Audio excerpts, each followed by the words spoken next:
make it shine and एक ऐसे घटनाक्रम के साथ मैं हाजिर हूं जिसको सुनने के बाद आपको प्राउड फील होगा कि आप भारत के रहने वाले हैं, भारतवासी हैं, और आपको इस वक्त जो मौजूदा सरकार है उनके ऊपर जो आपके विश्वास है वो कई गुना और बढ़ जाएंगे।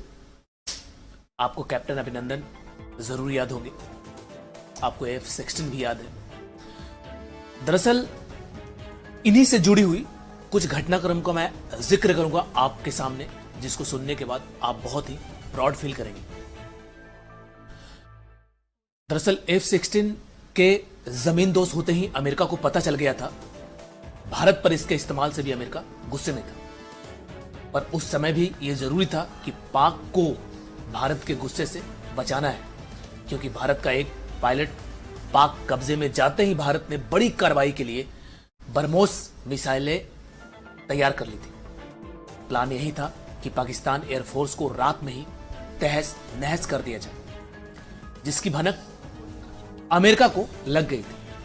अमेरिका ने तुरंत पाकिस्तान को चिता दिया कि कब्जे में रखे भारत के पायलट को कोई नुकसान नहीं होना चाहिए, नहीं तो भारत को रोकना नामुमकिन होगा, और चिताया कि युद्ध की स्थिति में वो F-16 के इंजन को लॉक कर दें। भारत की संभावित कठोर कार्रवाई से घबराए खुद बाजवा ने UAE से बात की और उधर अमेरिका ने अरब और रूस से बात की। अरब ने भारत से एक रात रुकने की सलाह दी। अरब ने करीब दोपहर में ही पीएमओ नई दिल्ली से संपर्क साधा और पाक को फटकार लगाई।